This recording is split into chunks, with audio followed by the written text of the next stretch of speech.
Oh, I'm trying to take a picture and I guess I ended up recording. So, that's weird. I'm going to use this footage anyways because I'm not like trying to get it all mastered. I did do actually edited videos. Maybe last year was my last edited video. No, actually, I don't think I did that many edited videos. But you can look at my history of vlogging and you could be like, oh, okay, this guy did edited videos. I did before. But that takes time, and usually people will see the stuff that I take time to do, and maybe he gets more views, or maybe I just have to get it together and have some really cool content so people will be like, oh my gosh, this guy's a genius. No, I don't really expect that. Photoshop. Photo opportunity right there. I gotta look emotional so the thumbnail will be like, what's wrong with that guy? Yeah, because the subject was supposed to be, or it is, however you want to look at it, emotional stability. Emotional stability, and what was I thinking about today? About adjustment disorder. I'm not going to tell you all the details, but in Washington, 2009, yeah, 2009 in Washington, I was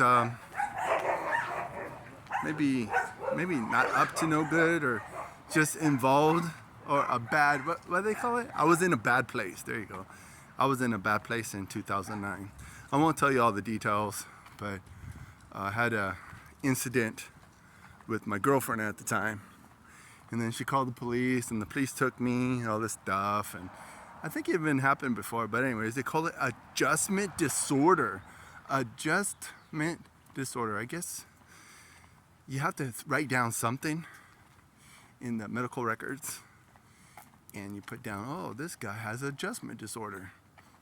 And basically, I guess when things are changing in your life, or things are changed, or if you're having domestic issues with a significant other, they'll say, oh, that's okay, you're just having an adjustment disorder, you could go home. But really, what is that? Is it something common with people when they have some sort of like emotional trauma, or unable to process certain situations, that they go crazy? Temporarily crazy, or just crazy? I don't know. There's so many different reasons why people have high emotional things happen. You know, like the only time I seen my dad, I seen my dad cry a couple times actually. Towards the end of his days, he probably was way more emotional, and it could have been something really deep down in his psyche building up, and he had things happen. And when I saw him cry the first time, I believe it was when my grandma died back in '87, and the next time I saw him get emotional, kind of cry, was when the dog died. But when the dog died, I don't know if it was before or after my grandma died, but those are the times when I was a kid and I saw my dad get emotional. I was like, oh my gosh, I've never seen my dad cry before. And now I'm at the point in my life, facing 50. I know some people don't like that stuff, but I don't know, my emotions are curbed.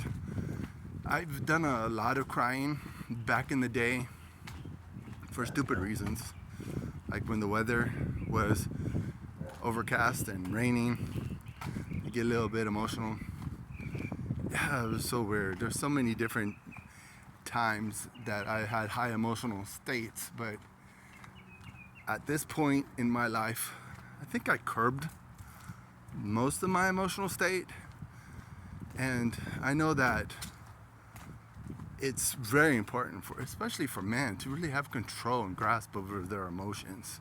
Especially like if you're being triggered and someone's trying to fight you or make you mad, You need to be able to step back out of the situation and not get wild up.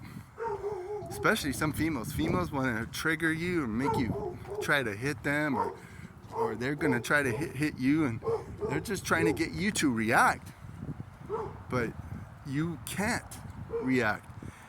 Men need to be on top of their emotional game as much as it is possible. You know, I know for me, I get more of sadness than anger. My dad was more of an angry type person. And that just comes with the emotions. Emotions are there for a reason. Feelings of hatred, love, feelings of pride, all these different emotions. They come to mind right now when I'm trying to address this whole idea of this emotional stability that men have to have. You know, you got to read the Psalm. King David himself, you know, had a lot of emotional thing. I mean, he was getting ran down by, you know, people that he thought liked him, and then he even was getting ran down by his enemies. His own son ended up being a jerk to him, and he didn't do what he was supposed to do with his own son, because his own son was like, God said, you need to get rid of this guy. And King David said, no, my own son, I can't do it. But for the most part, how are you in your emotional stability? Do you have any?